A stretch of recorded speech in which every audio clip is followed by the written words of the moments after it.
On today's episode of Big Drive Energy, we're going to talk about Nick Dunlap turning pro, discuss the fact that he clearly listens to this podcast, Big Drive Energy, and took our advice from our pod on Monday after we congratulated him for winning on the PGA Tour. We're also going to talk about Lexi Thompson selecting a new ball, which I'm sure this happens a lot more than it's talked about on the LPGA Tour and PGA Tour and just professional golf in general.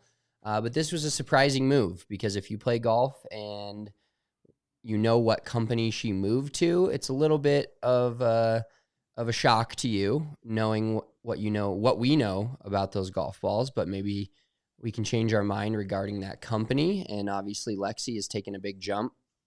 We're also going to talk about Kevin Kisner and his outstanding golf shot that he hit, or we'll play the shot and you'll be able to see it. And then we're also going to do fairway or four. All right. Don't forget another live guy jumping. We'll be also talking about that. Well, it's not confirmed, but we will discuss, yes, the potential of this. The potential of this jump. Potential. Okay. All right, let's tee it up. It's Thursday. It's a good-looking hat you got on there, buddy. Avs on a tear. I got this old-school green Nuggets hat. Our boys are cooking right now. Yeah, I think we have a possibility. I know it's going to be tough, but I think it's a very real possibility that Nathan McKinnon and Nikola Jokic somehow both win MVP this year. They're both having MVP-like seasons. I had to wear the Avs hat. Just to show my appreciation for Nate Dogg's 5-point night last night. Shit was dope. The third goal was unreal. And did you see that clip from our What Chaos pod, our other ALLCITY pod? Oh yeah, the one where Pete was like calling out, or was it from What Chaos or Pete Blackburn? I think it was a TikTok from What Chaos about the kid the dude in the front row that right before McKinnon even had the puck on his stick, he was getting his hat off, getting ready to throw it. Oh, that's amazing. I did see Pete Blackburn's quote tweet of that.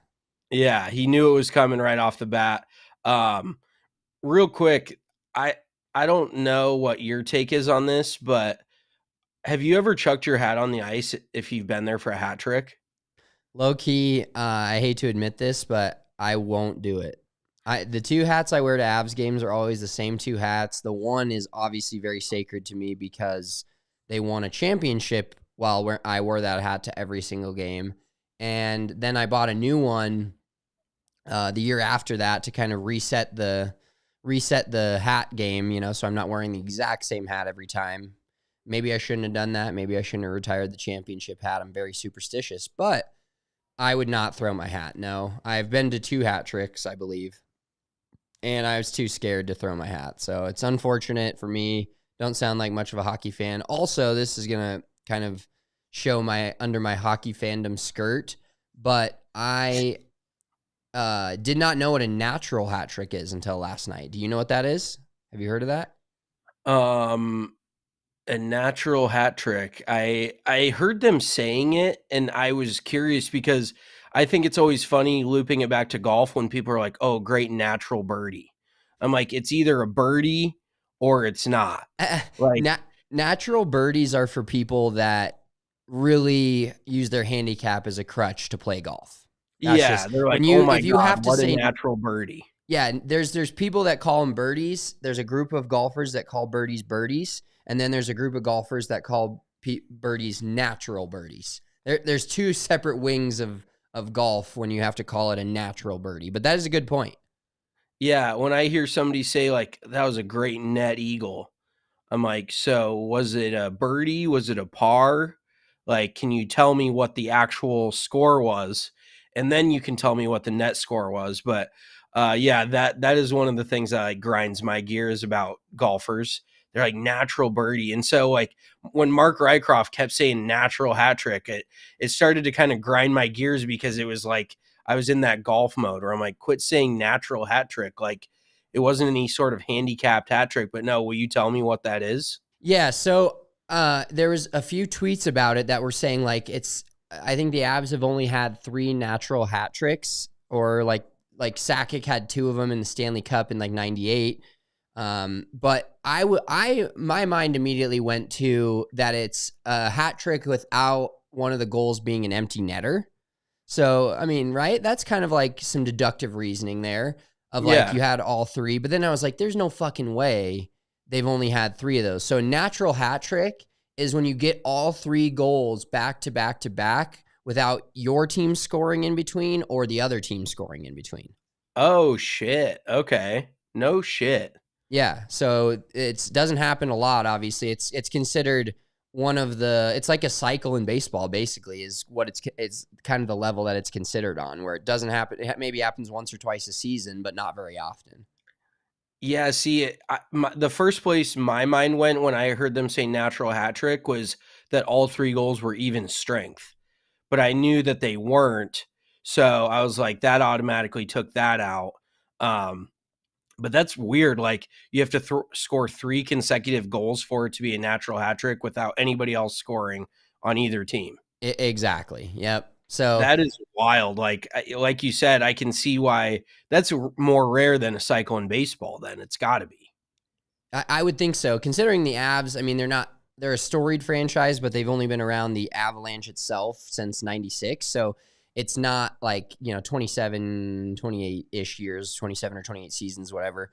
Not that long, but yeah, I think Forsberg had 1, Sakic has had 2, and then now McKinnon has 1. So definitely the guy's just tearing up the ice right now. He's on a different planet, as the coach from Toronto said, one of the all-time great hockey quotes. He said, when you get that McKinnon line out there with Makar and Taves, that line is not of this league. That's another league. And that's a guy from the Leafs who, the Leafs are like the Yankees of hockey. Everybody thinks they should be really good. They spend a ton of money. I mean, they got a shitload invested in 3 guys.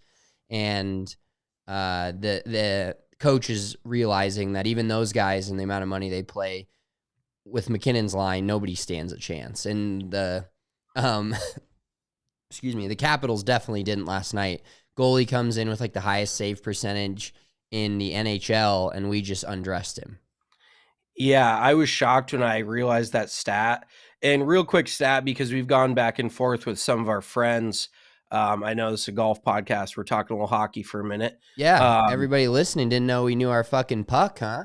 Yeah, we're puck heads. We're puck bunnies. Not really puck bunnies, but if I saw, I mean, we have seen a few of them, out in the wild, and I definitely fangirl a little bit. But Georgiev is the league leader in wins. And that's like, when you go on the score app and you see like the leaders in each category. And Georgiev, Nate Dogg is now at the top in points. He's got Kucherov by 2, which is insane. 1 or 2. I think McKinnon now has 82 points on the year through 48 games, which is absurd. Balloons, Yahoo. So McKinnon is killing it there, but then you go down to wins, and Georgiev has the most wins in the NHL. And then you go to save percentage. He's not even in the top 25 in possible save percentage in the NHL. Like, there's something wrong there. Could you imagine if we had a top 10 goalie in the league right now, what our record would be? We would, we're already one of the favorites to win the Stanley Cup again this year, but we would be running away, and obviously you have to play the playoffs, but we would be by far the favorite to win the Stanley Cup if we had any decent goaltending. Yeah, it's like a quarterback stat almost, where it's like, does the guy win games for you? Yes, technically. But he's throwing for 112 yards a game and maybe 1 touchdown. and Yeah. your running game is off the charts, and your defense is getting a pick six. Basically, 2015 Peyton Manning. Well, I was gonna say, is Georgiev Trent Dilfer of the He's NHL? If he wins a cup and then sequencing a couple cups behind that, he's the Terry Bradshaw of I the was just gonna NHL. say Terry Bradshaw. But yeah, the Avs are super fun to watch. The Nuggets are actually playing at MSG tonight, which I do not have tickets for. Unfortunately, I thought I was going to be out of town this week. I was no longer out of town. But the Nuggets should roll, knock on wood, the Nuggets should roll the Knicks at MSG tonight. And it's just a good time to be a Denver sports fan. You know how many years we ate shit? Like, think of that span between like 07 after, was that when Melo left? Was it 07, 08? No, I think it was later than that. Or no, that was like It was like 2011. 2011-ish, 2011, Okay. 2012. So think of all the shit we ate between like 2011 and I guess the Broncos winning in 15, but between the Nuggets and the Avs up until, just recently, there was a good long decade of just taking it in the shorts every winter with the Nuggets and the Avs. So God closed the Broncos window and opened the Nuggets and Avs window. So, we'll take what we can get.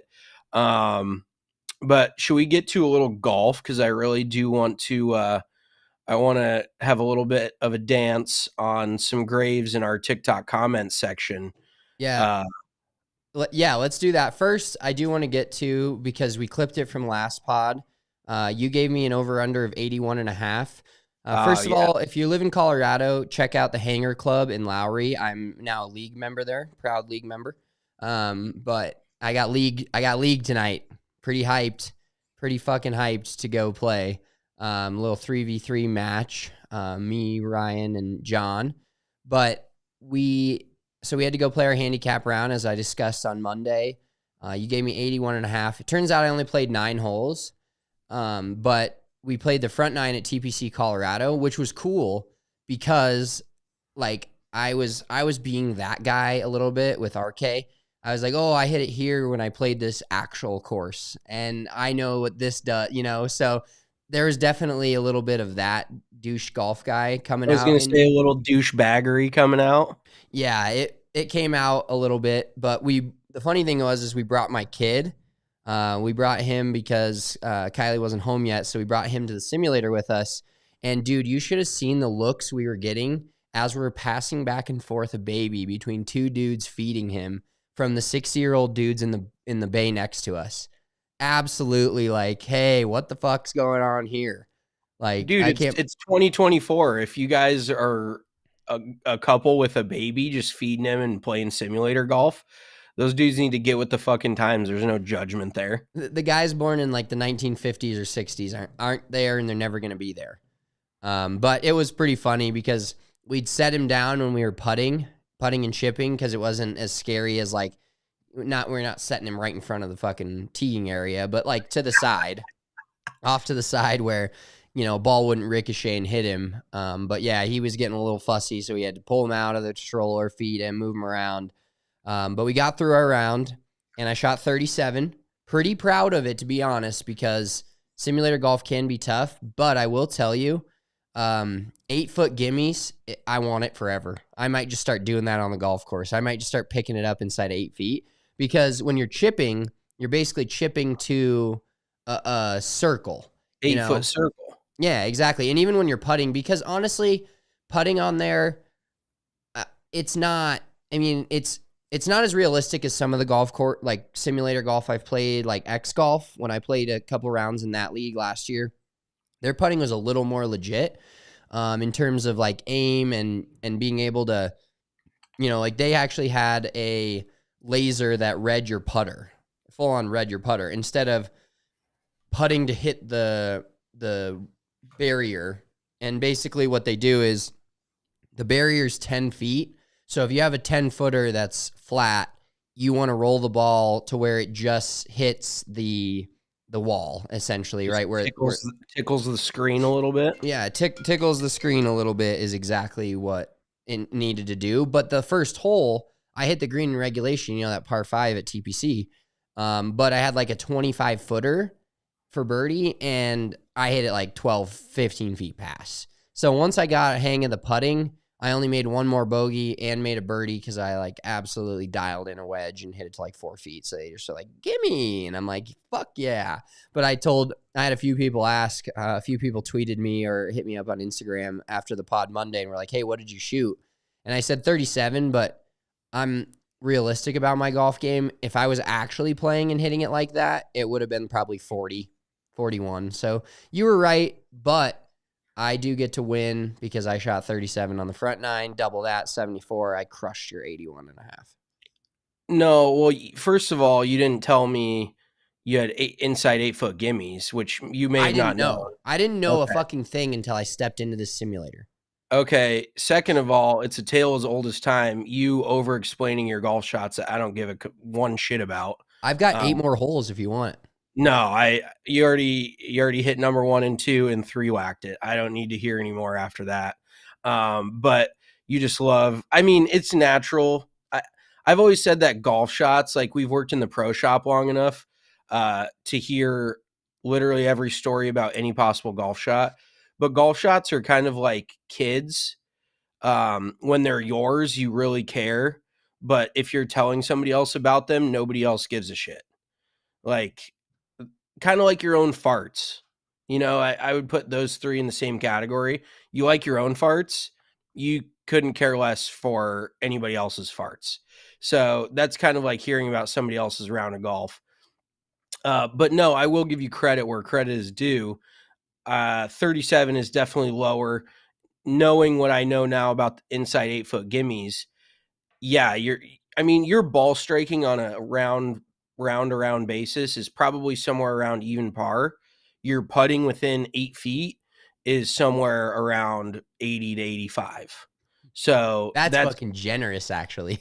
Yeah, I mean, that might be nice. It might be closer to 90. So that's easily. See what I'm saying? Like, it changes the dynamic. But your ball, if it was just based off like ball striking, as long as you don't set Sawyer up like too far right in the projector, because I know how you like to hit those drivers like 90 degrees to the right sometimes. But other than that, I would think you'd score pretty well. Well, yeah, the one thing that was frustrating me was the fact that like when I hit a driver, like I know I hit driver right, so I was aiming myself left side of the fairway, left rough. I know what I am. I do that anyways on the golf course, but it like the last 100 yards of a drive or 50 yards of my drive as it's coming out of the air, it's going like foul ball right field. Like it's just falling out of the air and just diving right. So I've got to dial that in a little bit tonight before I am going to be the lowest handicap in our group because I'm basically playing at a 1 essentially for the 9 holes of the match. So I get 1 shot compared to, the other best player in this team could be a fucking +5. He could be a 4, whatever. I'm nervous. Let's be honest here. I am hoping my other 2 trusty steeds can come through tonight, especially just until I get a feel for this scenario. But yeah, you're like Pascal Siakam. You just got to a new squad. You're probably the best on the team, but you need a little adjustment time. You need the guys to carry you until you get your feet under you. But what I was going to tell you real quick is you understand, and a lot of people don't get this, so this might be good advice for everyone. When you use a simulator of any sort, if you're not directly like lined up down the baseline, like zeroing out the straight line where the TrackMan is, if you're not aligning your body and your feet and everything to that exact line and then swinging, because if this is the straight line for the TrackMan and you're aligning out here, it's going to create that much more of an outside in path. And so that's why your ball's probably slicing even further, is because your path in a static in a vacuum may be 5 degrees left, but if you're aiming 5 degrees left, the TrackMan's going to pick that up as 10 degrees left. Does that make sense? Yeah, no, absolutely. And I think the other tough part is now that I've got 9 under my belt, and I actually went back the next day, and hit some more balls and got a little bit more practice in, greasing the wheels, I kind of caught the bug again. Like, I will admit, like, I know it's simulator, but like after I went the first time, I was like, I kind of want to just like keep doing this. I'm getting that feeling back because I've taken so long off of golf. But the other tough part is it targets you where the flag is, right? And it always aims at the flag, no matter what. It auto aims you at the flag, even if you're 500 yards out and it's a dog leg left. Like, it aims you. It does kind of. I think if you like give it your yardage for driver, it'll like set you where, like, say 280 is my driver. It'll put you in the best spot to hit at 280. But what I figured out is when you're hitting an approach shot, especially, if you move to the left or right, the screen, it still shows you where the flag is, but you have to aim left of the flag still. Does that make sense? Like, it doesn't move your target line on the screen. So you have to make sure, like you said, I have to make sure that I'm like my line, like, alignment is proper to where I'm actually trying to hit the ball. And then if the ball moves in the air, that's on me, obviously, but I'm planning for that most of the time. But if you get too caught up in looking up at the flag, if I've already aimed 30 yards left on a tee shot, the flag is the flag. So I need to be hitting it even in the screen, a good 3 or 4 feet left of the flag in the screen. So I got to dial that in a little bit. They don't have like a target line on the screen where, like, if you move, it doesn't move your target where you like still can visualize it. So I think I just have to hit it over the ball. The ball's at the bottom of the screen. So I think I have to visualize that as the target. So, getting used to it, but simulator golf, that's kind of what we've got, and it's blown up in the world in general, and I'm excited to be, playing in a weekly league where I'm going to be a little fresher come April, May this year, I think, than normal.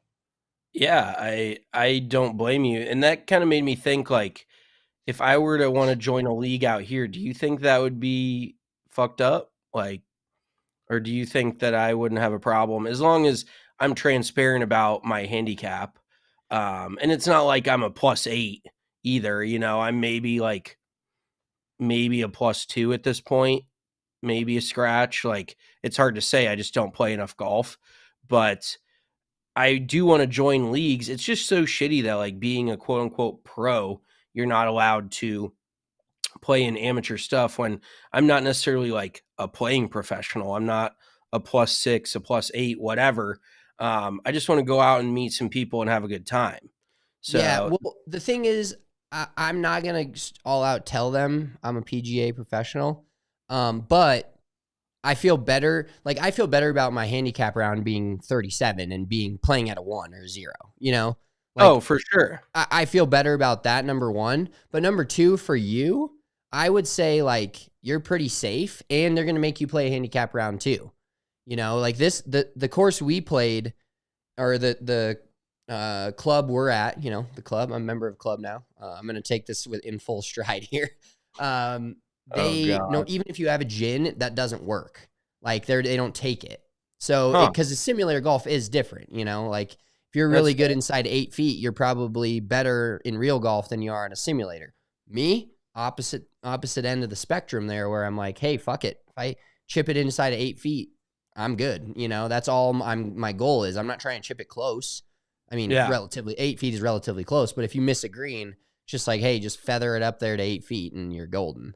So that part of it for me makes it a little bit easier, but I wouldn't feel bad about it. I don't feel bad about it, and you shouldn't either.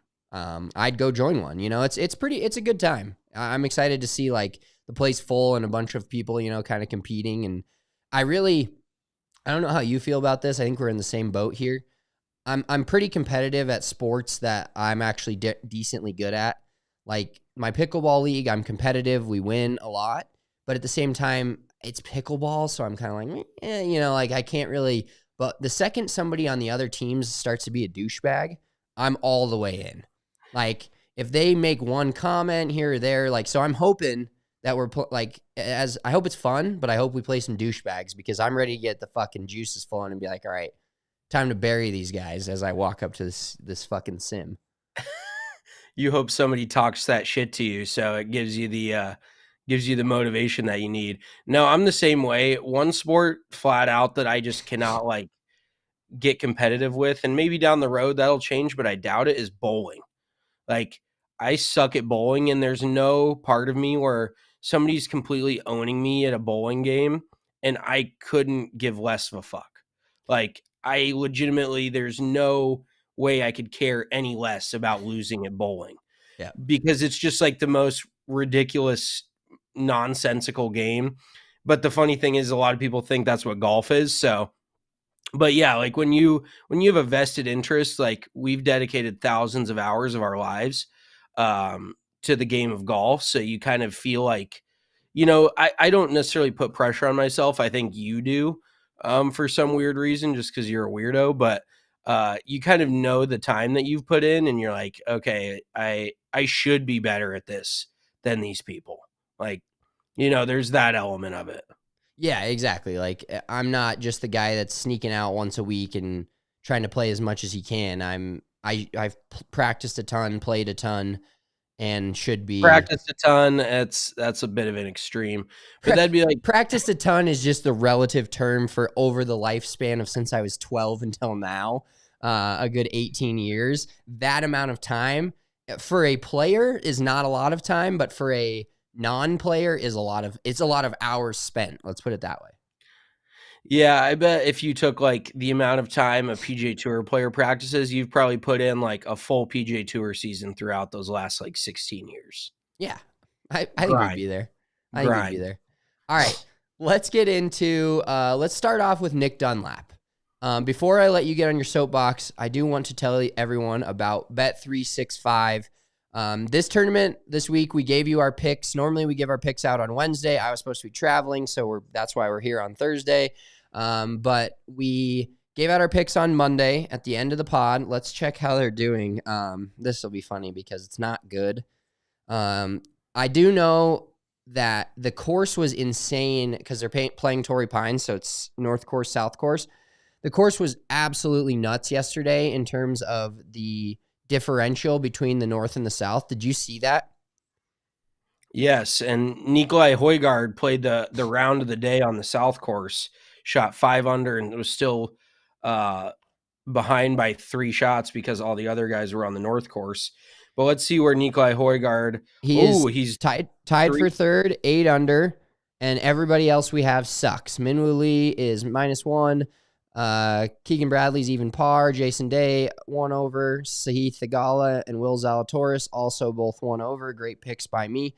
But we always do our golf betting with Bet365. They make it super easy with the each way bets.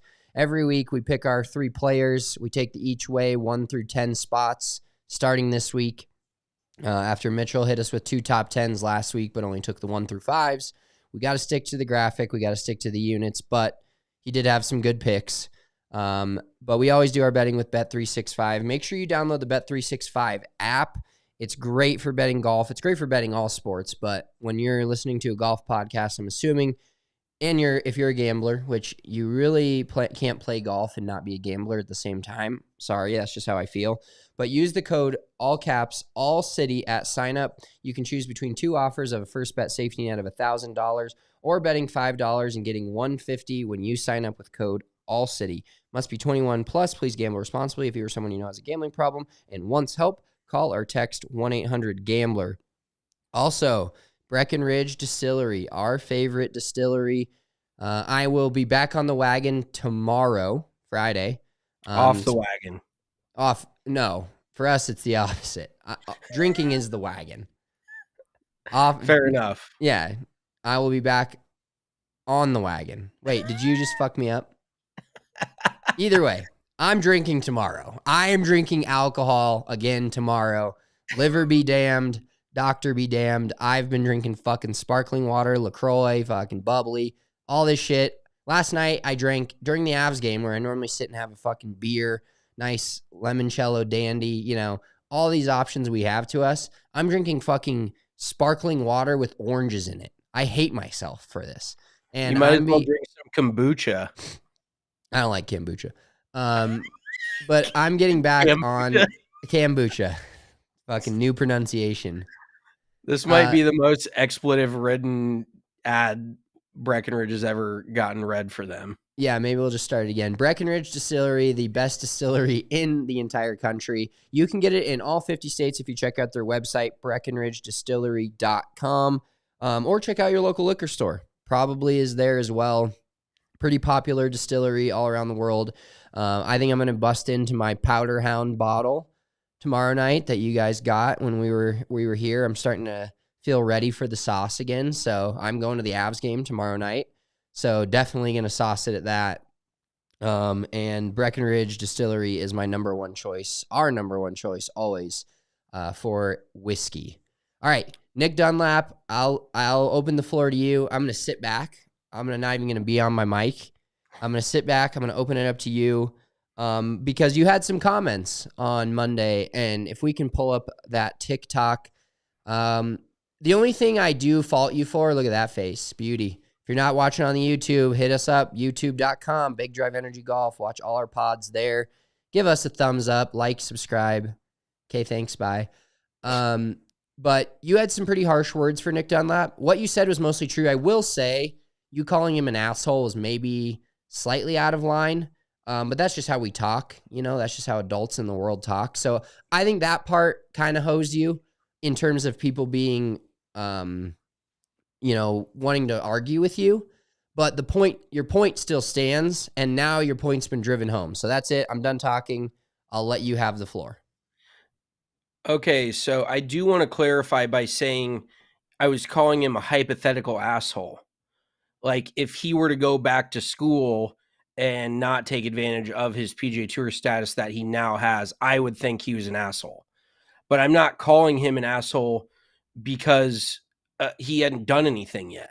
But everybody was saying, go back to school. It sounded like he was going to go back to school because he also had a sponsor's exemption this week into Torrey Pines and immediately withdrew on Monday after the tournament, after he had won in PGA West at the American Express. So I really thought that was kind of the decision he was making. It was to go back to school and play at Georgia, blah, blah, blah, Georgia, Alabama, same thing, whatever, SEC golf.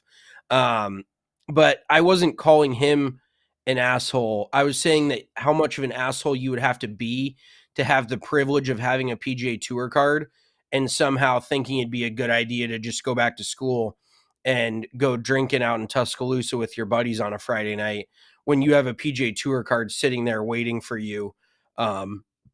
Just blew my mind. So everybody kind of missed the mark on the comments, which is pretty clear. So could we get into it? Could we somehow blow these up, or I'll actually pull them up because I've been bird dogging our TikTok. This been fucking had your nose all up in that hypothetical asshole. Yeah, I've been waiting for this shit. So there's a few people that brought some logic. One dude, this guy Tim, this is a horrible take, such a joke. I don't have a problem if you disagree with me, but tell me why it's a joke. Like, why? Tell me why it's a horrible take. So I said, why is that? Tell us. And he goes, because he chooses something you wouldn't, doesn't make him an asshole. He's probably one of the best amateurs in the world, probably on a full ride. No shit, Sherlock. It doesn't really matter. His choice is his choice. For it, this makes a horrible take. And I was like, he also said he's one of the top amateurs in the world. He's going to get his millions. That's where I really had an issue with everybody in our TikTok comments saying that the PGA Tour will be there whenever he wants it to be. That's just flat out not true. I'll hop in here real quick and you're going to drive this point home, but I think the general public that likes golf, that play a fair amount, watch the PGA Tour, or watch how good of a weekend he has, just think that he's going to be the next Tiger Woods. He's going to win fucking 80-plus tour events. Like, it doesn't work like that. We've seen some of the greatest players in the entire world at 12, 13 years old not even make the PGA Tour. And go on. So I'll let, but I just want to say, like, if you pay attention to the depths of golf and professional golf like we do, I'm not saying we're big J's here, but in general, you have to take advantage when you're playing good golf. And that's players that are already on the tour. Lucas Glover's a great example of that from last year. You're playing good golf. You win 2 events in a row. Now he can continue his career, but he was almost not a PGA Tour player. All right, back to you. Oh, they took down my comment where I told that kid to eat shit. That's unfortunate. Fucking TikTok. Why are you censoring me on that? That's not even that bad. Anywho, yeah, that is my biggest issue is everybody's like, oh, the PGA Tour will be there for him. Just like you said, Spencer. And 2 names come to mind for me right off the bat. Norman Zhang was recently, in the last 5 years, he was an NCAA champion, pretty well known as the best college player in America, like shoe in to go to the PGA Tour, yada, yada, yada, this and that. Fast forward a few years, he had lost all of his status everywhere, had to grind. Now he does have his status back. I think he's back on the PGA Tour, but it took him 4 or 5 years, and he was far and away the best college player in America. So there's, for every Nick Dunlap that's out there, or for Nick Dunlap, with how much talent he has, there's 100 guys like him out there. These college kids are out there shooting 59s. They're winning all these events. They're winning US amateurs.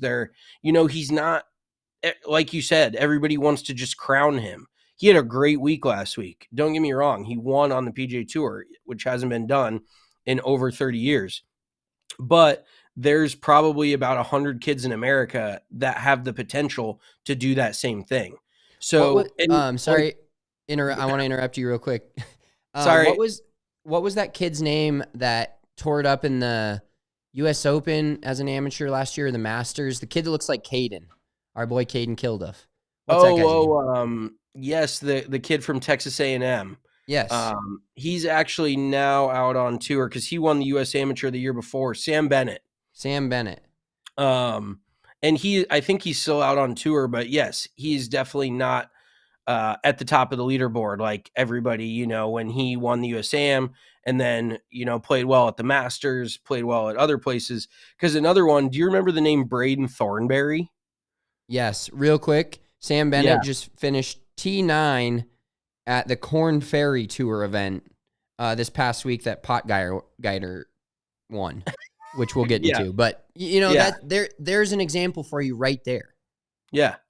Oh, absolutely. I mean, Braden Thornberry played at Ole Miss. He was far and away the best amateur in America. Finished top 3 to PGA Tour event, I think, in Charlotte back in like 2018, 2019. They're like, oh, this is the next dude. When's the last time you heard his name on TV? When's the last time you heard him back, near the top of the leaderboard? I think he's on the Korn Ferry Tour now. But there's so many of these dudes. Like, if you really want to take a look at it, we discussed this on the last pod, but look at Jordan Spieth's trajectory. Jordan Spieth took the momentum he had from winning the John Deere Classic and parlayed that into the career he now has. He didn't win the John Deere, and he had actually turned pro the week before, so he was committed either way. But winning on the PGA Tour is basically like being handed a golden ticket. And that's what I was basically saying was, what kind of idiot do you have to be to look at that golden ticket, shred it up, and go back to college and party when you could be out on the PGA Tour? Especially people in the comments are mentioning no-cut events now with guaranteed money, where if you're, inside this world ranking, you're playing in these events, these no-cut events, and you're making whatever last place money is at the very least. You could shit down your leg and shoot 85, and you're still getting whatever last place is in those events.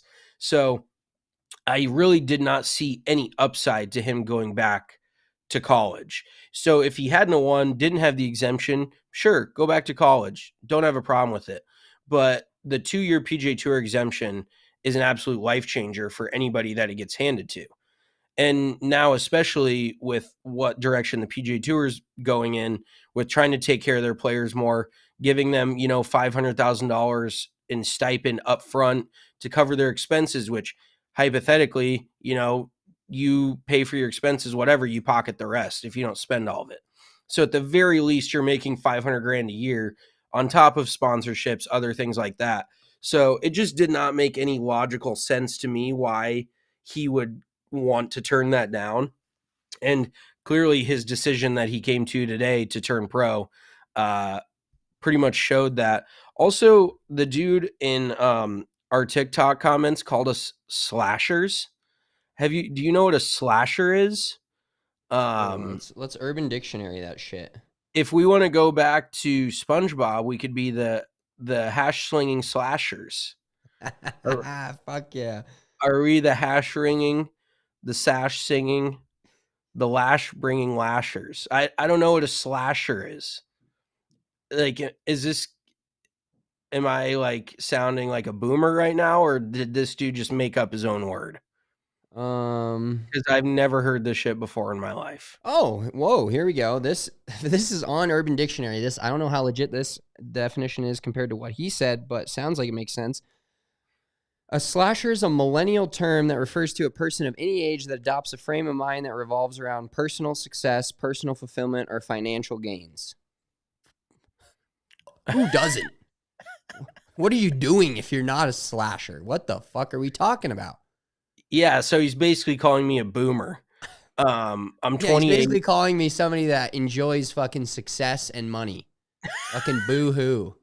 I thought it was some English thing. I thought it was going to be some European term for sure. You absolute slasher, you. Exactly. But this is that. I mean, that's probably what he was. Slashers come from all walks of life and are referred to as hustlers, workaholics.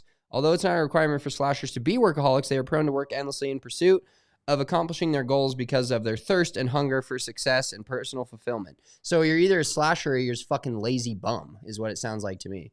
Yeah, so he was actually paying us a compliment. We just got a comment about from Daniels. Any chance y'all have heard the stuff about Hovland and Liv? That would be news to me if that was a thing. We've heard about Hatton possibly to Liv, which we were going to get to. Adrian Moronk is committed to Liv, but we'll get into that. You know, we're just kind of ranting at this point. But no, I have not heard any Hovland to Liv news. But you got to think, just quick hot take right off the bat. If Rahm was worth 450, Hovland's got to be worth, and just say it was 450. Rahm got, from Liv. I would say Hovland's got to be worth somewhere in the $300 to $350 million ballpark. Would you disagree with that? No, he'd be top 3 people to sign right now. But it looks like, Victor Hovland confirmed that he is not headed to Liv. He is ending his partnership with Joe Mayo. Oh, shit. So that is the short game guru that got him there. Yeah, so he's Grant White is his new coach, but yeah, that was he had some cryptic messages and things like that. Honestly, like at this point, Daniels, I wouldn't be shocked if anybody goes now that Rahm's gone, but Hovland would be one of the most shocking to me. And I don't know, the European part of it makes it more likely, but the guy that Victor is after winning, now I'm talking myself into it a little more. Maybe he already won the FedEx Cup points. He won 2 straight tournaments last year. He's got to win a major to get exempt into more majors, and then I could see him making the jump. But in reality, anybody that comes out and says they're not going, I think is closer to going to Liv than not going to Liv, because obviously they hear buzz around it. If they take the time to acknowledge it, then they know it's there, and I think there's a better shot. Maybe that's just a bargaining chip for them. They come out and publicly say, I'm not going. And then that automatically just makes the PIF slap another 50 mil on there to make it a little more enticing for these guys. But back to Nick Dunlap for a second. So then I actually posted on TikTok this morning about, Pot Geiger. What is his first name? Why can't I remember it? Armand? Oh my God. I can't, Aldrich. What a draconian Elizabethan name, Aldrich. You just knew he popped out of the womb, was going to be successful at golf. But Aldrich Guider, I said Pot Guider in my TikTok, and come to find out, I did a little snooping on his Instagram. He said that nobody really knows how to pronounce his name correctly. And I think it's just, so let's take a few runs at this, Spencer. How would you say his name? Because I heard Pot Guillet, like it's French, like everybody sees a TER and they just think that it could be an A, like Hair Bear. I there's so many different ways to go about this. Yeah, no, I think it's Pot Guider. I'm sticking with that. Aldrich Pot Guider. Yeah, Aldrich Pot Guider. But yeah, they were calling him Pot Geeter, Pot Guitar. So many people just find a way to butcher that name, which, to be fair, until he's a household name, in the world of golf, his name is going to get butchered. But he was the 19-year-old that won on the Korn Ferry Tour this last week, and he's been pro since last year. So I figured it was kind of a good time to compare the two players, because there is a cultural difference between how the Europeans and South Africans and non-USA players consider turning pro versus the USA players. I almost think that, and it's tough to say because you want to say that the USA players value their education, but they really don't. If we're being super real about it. We know what college is.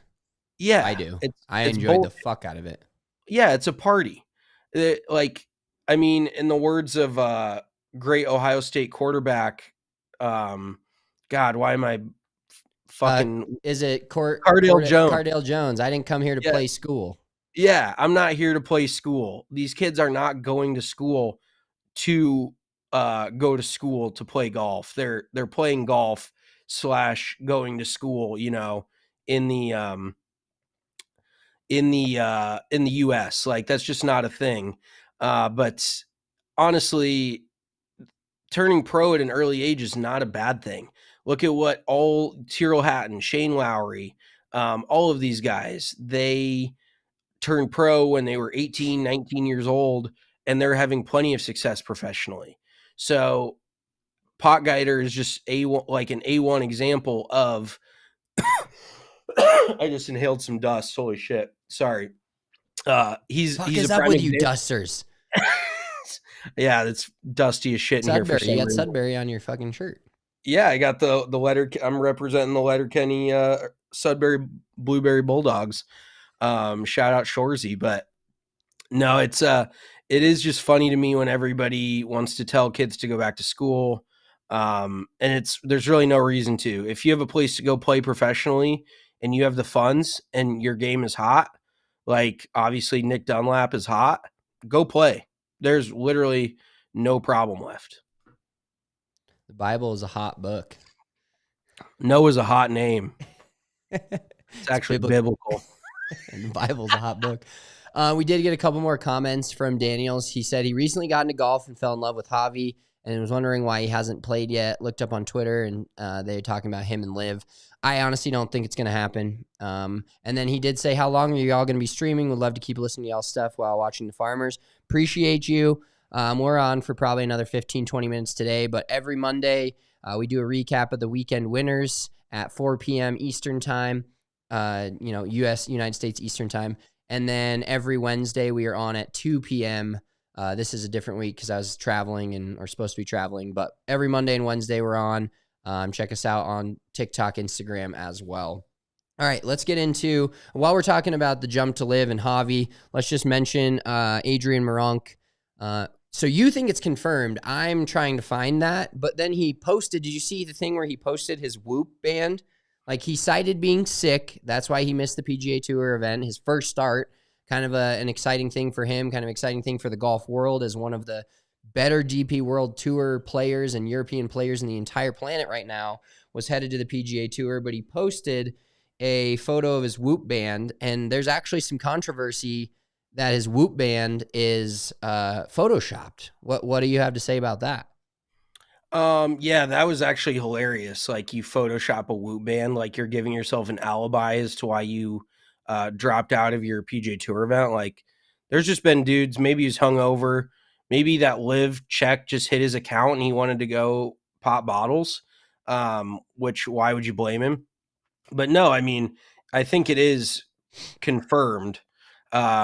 Multiple sources. Do you know how to use Google, Spencer? Have you Googled it? Yeah, but Uh, I mean, I don't. there's some people saying could Liv be his next stop. ESPN has reported that Moronk is set to join Liv. Sports Illustrated reported it. Yahoo Sports, bunch of super credible media outlets. Really, the foothold of integrity in the journalism industry have been reporting on the fact that Moronk is going to Liv. So I'm going to take it for what it is. There's no reason why he wouldn't go. He, he here real quick. So the reply to the did he Photoshop his Whoop band, Marissa? Can we get that tweet up really quick? Somebody quote tweeted that Whoop band tweet and said the illness. Yeah, exactly. I was fucking dying when I saw that. Once again, on the YouTube, make sure you check it out. Every podcast. He probably hurt his neck going. He hurt his neck going full Scrooge McDuck into the pile of money that the Live Tour just dropped off at his fucking house. He probably broke his neck diving headfirst into that pile of cash that he just got. Yeah. So that might be why he's hurt. That is good stuff. That is good stuff. All right. Let's move into our girl Lexi. Your girl Lexi Thompson. She is making a jump to a different. What'd you say? I said my first crush, but it really wasn't. My first golf crush is really what it was. And the fact that she's my age means it could have been a realistic thing. Like, I should have shot my shot when I had the chance back in 2013.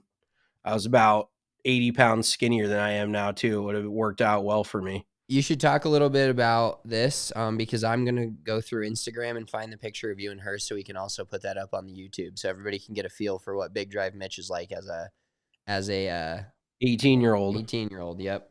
So yeah, you got the floor. Okay, so I'll give people the cliff notes on it here. She basically signed a deal with Max Fly golf balls after her deal with Bridgestone was up. She decided not to renew, try to go in a different direction. But I think the big winner here is Max Fly, because for the longest time they've been known as like a shit brand, like a Top Golf rock golf ball type of Top Rock. There you go. Yeah, like like shit posters on the internet, like shit golf balls. That's like, they were kind of, Max Fly was definitely thrown into that category. So it was a big get for them because, and I'll defer back to My Golf Spy if anybody's listening, if they've never heard of My Golf Spy, I highly recommend it. They are kind of bought and paid for at this point because they've been pushing out a whole bunch of TaylorMade jargon that I'm not a fan of. They're fucking TaylorMade just buys everybody, and they're basically, I don't know why TaylorMade hasn't signed with the Live Tour yet, because they are all about just buying people and making them play their shit. But anywho, for the most part, My Golf Spy is probably one of the most reputable third-party testers of any golf equipment that you could be looking at. And they've tested Max Fly the last few years, and their tour quality golf ball outperforms a lot of other golf balls that you wouldn't expect. I mean, the only one ball that it did not beat out in ball speed off a driver and an iron was the Titleist Pro V1 Left Dash and LA Golf off the irons. I've never even heard of an LA Golf ball, but apparently LA Golf with a high-speed iron swing creates more ball speed than a Max Fly, but that is it. So it really is kind of just bringing to light the fact that these Max Flies, for $40 a dozen, by the way, which is significantly cheaper than what you're going to buy a box of Pro V1s for, which usually run you $55 a dozen now. So I think with her signing over there, it's going to be not a big transition for people to Max Fly, but it's just getting more eyes on their product and making people realize that, like, they've kind of done a heel turn from that shitty Gart Sports golf ball into now a golf ball that a tour player plays. So I might have to give MaxFly a try, for it being, it's kind of like a Kirkland style, cheaper ball, but still performs well. So I don't see why I wouldn't give it a try. I'm not super picky. I've been playing Bridgestones for a long time now, probably 5 or 6 years. How long is it going to take you to find that Instagram picture? Dude, Like, it's taking me a minute, but can I'm you not scrolling. just scroll to 2013? Oh, got it. Finally. Okay. But anyways, so on MaxFly, just in general, this is the kind of move that a company like MaxFly needs to make to where it's a credibility move. Now, obviously their product, like golf is one of those sports where people are very brand loyal in general, which is fine. But the products are all tested by robots, essentially, is for lack of a better term. So they are able to create some credibility in the market with like, hey, Lexi Thompson's playing our ball. A lot of people know who Lexi Thompson is. She hasn't won in a couple of years, but she definitely is like one of the most popular, especially in the United States, golfers that there is.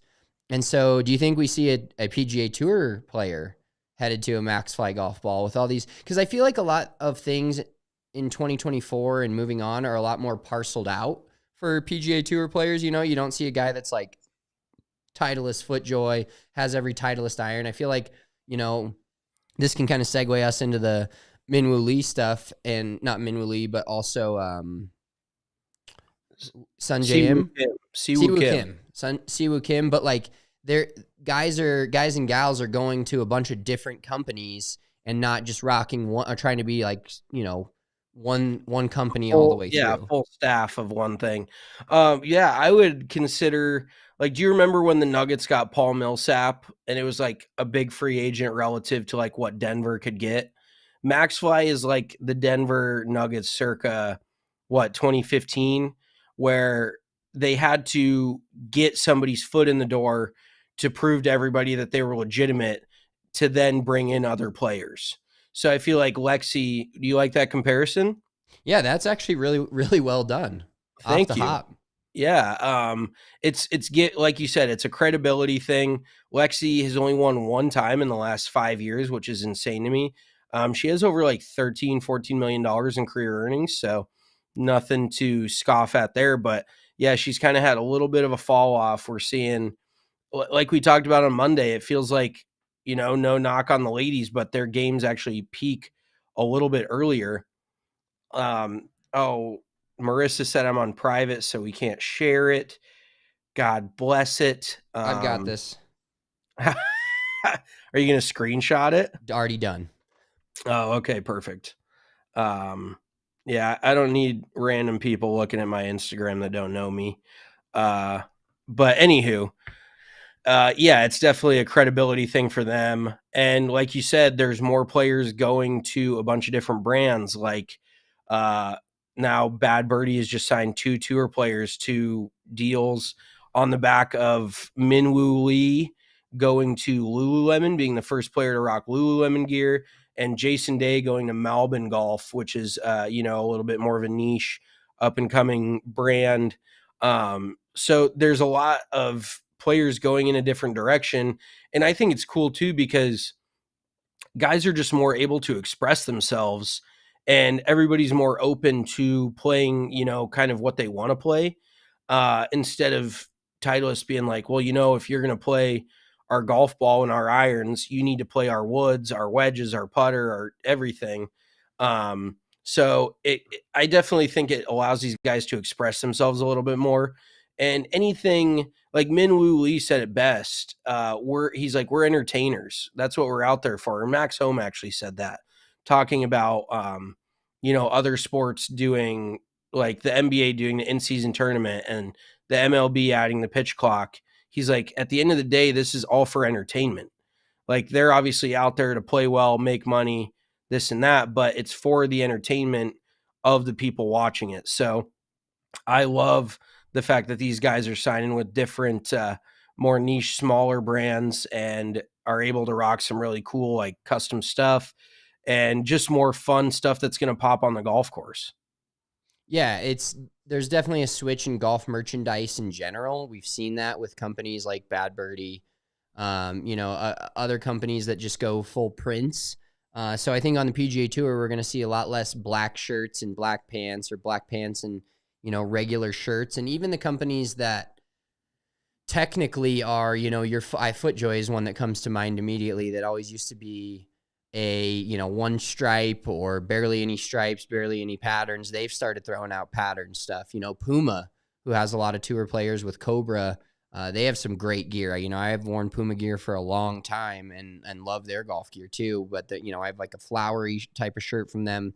Everybody's going into that. So I think if you took a picture of the PGA Tour in like 2010, and then we'll take one in 2030, most of the players are, obviously it's 20 years, but I think the style and, seeing joggers, seeing other things like that, hoodies, that would have never been a thing 10, 15 years ago. And in 5 years, it's almost going to be like weird if people are looking like Patrick Cantlay out there, essentially. Totally. Well, and what Malbon is trying to do also, funny enough, is they've got Jason Day looking like a late 90s, early 2000s golfer with like these big pleated pants that are loose and kind of baggy, and like the bigger kind of cotton shirt. So it's definitely like time is a flat circle type of thing. You just wait long enough, everything else is going to come back into style. So I bet in the next 10 years, and even Bogey Boys, the Macklemore brand of golf clothes, which I enjoy too. They make some really cool shit. They make like the baggier, like honestly, I might start rocking button up golf shirts. Like, I just love a good button up. I'm built for a button up. I'm built like Andy Reid. You just give me any button up Hawaiian style shirt, any tropical looking shirt, and I'm going to rock the shit out of that. So I'm all for going more in that direction of button ups, and they're just like timeless. Like, I'm never going to not wear a button up like golf shirt because it's out of style. Yeah, you are a big button-up guy. Seeing you on the golf course with one of those might be a little bit of a different vibe, and not like boating or out at the beach or whatnot. I have to get the buttons a little more up. Not I feel show like all I'd that look like chest hair for the ladies. Oh yeah, little chest fro going. I feel like I look like Jason Duffner, like circa 2015. With that belly hanging out, just absolute legend, having the time of my life. We did get another question here. How much are things such as ball sponsorships or apparel sponsorships money-wise? You got any examples of numbers? We ran through this a little bit on, talking about Tiger Woods, so the greatest golfer ever. Him and Nike, he made over $500 million over the course of 25 years. I would say my best guess, because most of these deals don't come out, but I'd say they're in the neighborhood of the bigger players of 1 to 2 million a year. Just payment, and then of course all the free clothes, all the free balls, all the free stuff you want. Yeah, I would say even for the bigger players, I would go up to like maybe 5 million a year, somewhere in that ballpark. Some of the smaller players, like you said, maybe a million, couple million. And I think it just depends on the company. So yeah. All right. Well, let's finish this episode up with our favorite segment of Fairway or Four. Maybe it's not our favorite segment. Mulligan of the Week has become a little bit funnier to me, but Fairway or Four, if you guys are just tuning in, it is, we give two scenarios or something that we like essentially, and we're on one side of the fence. We try to decide if all of you are on the same side of the fence as us. So I'll start with my Fairway or Four this week. So, I'm a pretty safe driver in general. And I'm a pretty slow driver. We've talked about this other than parking lots. Yep. One of our greatest clips. But I think people that drive the shittiest cars are the shittiest drivers. Like, I never get passed on the left or weaved through I-25 by a fucking Tesla. It's always somebody with a Nissan Sentra with 3 hubcaps and 2 taillights out that's fucking blazing through I-25. Is that not correct? Well, it makes sense because they have the least to lose. Like, they don't I hate to say it like that, but they they don't give a fuck about their $3,000 car, and they clearly don't care about themselves. So they have the least amount to lose, and that's why they're the craziest on the road, because they're not filing an insurance claim if they get in an accident. Like, it's just game over for them. So no, that's definitely fairway. And it's a little out of pocket. Yeah, that's straight down the middle there. But yeah, generally people with the worst. But then also on the other side of that, it pisses me off when I see somebody in like a Porsche GT3 RS that's doing like 5 under in the slow lane. I'm like, what the fuck are you doing over there? Like, if I was driving that, and I wouldn't be driving like a complete asshole, but I would definitely, there's a reason you get that kind of car. Like, you put that Nissan driver in that Porsche, the world's ending. Like, they're causing an 80 car accident on the highway. They just do not give a fuck. But it's more of a mentality thing. I would say wealthier people are generally more cautious, and I hate to stereotype, but when you have less to lose, you don't give a shit. What is that old saying? It's like freedom is just another word for nothing left to lose. So that's pretty deep, but that's what those people in that Nissan Sentra are feeling on the highway. Yeah, it's fucking crazy. Okay. My fairway are 4 this week, and I've been going through it. My only real interaction with human life outside of this podcast is going to the gym, because I work from home and I'm mostly just at home in my fucking sleeping pajama pants all day and t-shirt. So I don't leave that often. I do go to the gym every day though, so credit to me. That's been probably the last couple months. So I've been getting better about it. But just the amount of out of pocket shit you see at the gym kind of sparked this one for me. So I see this dude pretty regularly on the stair stepper, and he's doing it barefoot. He and his shoes and socks are sitting like next to the stair stepper, and he's just barefoot on this piece of equipment, which I don't necessarily have a problem with for the purpose of the equipment. It's for the problem of your feet smelling like shit, and you're in a public gym with other people, and just like people that pop off their shoes on airplanes. Like, so basically, is taking your shoes off in public just out of pocket pre-crime behavior. Because yeah, like, who the fuck in their right mind takes their shoes off at the gym? One other real quick story I got to tell you about the gym. There's this old dude that looks like Kermit the Frog. He's probably like 80, and he bugs the shit out of me, because I get in the hot tub after my workout. I do the executive workout, cardio for a half hour, hit the hot tub, hit the sauna. I do a little bit of lifting in there, core workout bullshit. But this dude is sitting on the edge of the hot tub at Lifetime Fitness doing a full core workout, like working out on the ledge of the hot tub. And I'm like, there's a whole fucking gym like right above us. That's what this place is called, Lifetime Fitness, not Lifetime Hot Tub that you work out at. Like, that dude bugs and he like constantly, he's like rolling his neck around. He's like fucking doing these core workouts, and like, I'm like, dude, what are you doing? And it just bugged, and he's got his fucking feet up on the wall. I'm like, you're just weird as fuck, man. Old people just don't give a shit. That could be another fairway or 4 is, do old people care? Because the answer would be no. Yeah. They just do not give a single fuck. Nope. But yeah, anybody that takes their shoes off in public can go shit in their hand. Yeah, the only people that should have their shoes off in public are fucking babies. That's it. That's it. That's what I have to say about that. That is your kid over 36 months old, he should have some fucking shoes on then. Exactly. Fucking cover those stinky fuckers up.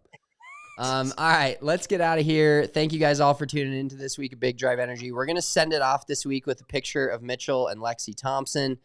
So make sure, oh, look at that. Beauty. Got the gold sunglasses, the pink polo shirt. Man, we were so fucking cool. I was so hot. God damn, what happened? So hot. Love that. All right, we will be back on Monday. Make sure to check us out on all the socials, Instagram at Big Drive Energy Pod, TikTok and Twitter at Big Drive Energy. We appreciate you all tuning in. Real quick, Daniel's one more last comment. My gym got sauna built in and old heads are going butt naked to showers and sauna, which is fucking insane, bro. Yes, it is. Yeah, they're fucking old men don't care. That dick is slanging. They're like a fucking, they don't give a shit. Old people do not care, and that's the end of this. That's Their dick looks like a this. button on a pea coat, and they're just swinging it around the fucking locker room in the middle of for everyone to see. Exactly. All right, that'll do it for us this week. Enjoy your weekend. Enjoy the conference championships if you're a football fan. Farmers Insurance Open, Torrey Pines. We've currently got the leader. So we'll go off on that. Have a great weekend. Peace.